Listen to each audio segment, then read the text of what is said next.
Why is real estate in Edmonton so cheap for him? Netizen 1. I live in Vancouver and my brother lives in Edmonton.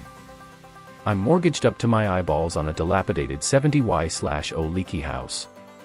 His 4 years old 1800 SQRFT luxury TH is almost paid off. I would love to go to Whistler but can't afford $1,000 for an overnight ski trip. My brother flies out to Toronto/Vancouver monthly for weekend trips via Econo airlines like Flair. I am not sure if I'll ever retire. He plans on retiring around 50.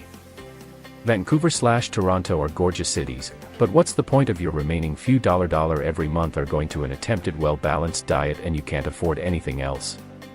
The beaches/trails are beautiful here, but tend to get a little boring if it's the only activity you can afford. Netizen 2.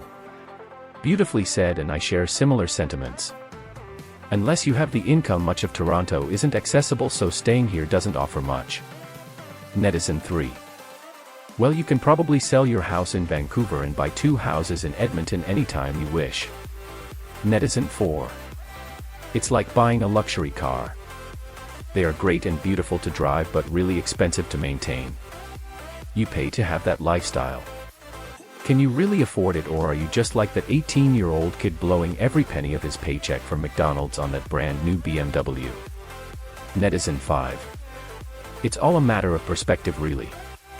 You're going to have a lot more anti-Edmonton opinions simply by being in the GTA or GVA. The flip side is true too, most Albertans would never want to live in Toronto or Vancouver. Bad and good are very subjective, you have to ask what matters to you. Netizen 6. My 2 cents, Edmonton is not landlocked on any side, so there is always lots of room for developers and builders to expand in any direction. As such, home prices don't increase very fast. Netizen 7. I live in Edmonton, and I'm not here to comment on the prices, but it is a lovely city to live in. A lot of green space, good people, generally, and quite a bit to do here.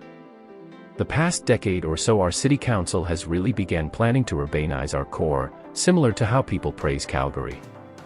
We're expanding our LRT to reach all corners of the city, and creating new walkable communities in and near our core. In a few years' time, it's going to look like a very different city, in a good way. Netizen 8. I would say it's weather and just history and perception. I live here and it's cold and we hate winter. And since it's always known as a small city, a lot of amenities weren't here and the idea of Edmonton kept. Even now, with a lot of major stores and a lot of new things happening, people still think it's small. People will say that it's not close to the ocean or the mountains, but for majority of us that just live an urban lifestyle that is not always on the beach or hiking, it's a relative decent place to live. Netizen 9. Seriously, Edmonton is fine. There's a decent dining scene, summertime has tons of festivals, you'll have access to the same amenities that you get in most major cities. There's an international airport with daily direct flights to most major travel hubs if travel is your bag, and you can actually afford to travel, seeing how most of your income doesn't go to housing costs anymore. Yes, it's cold in winter, but it's also cold in Toronto and Montreal. Mountains are a bit far, but there are tons of lakes to go to if you like outdoors. If you want mountains, Calgary is pretty affordable and an hour away from Banff. I found people to be a bit more grounded and approachable than in Vancouver and Toronto.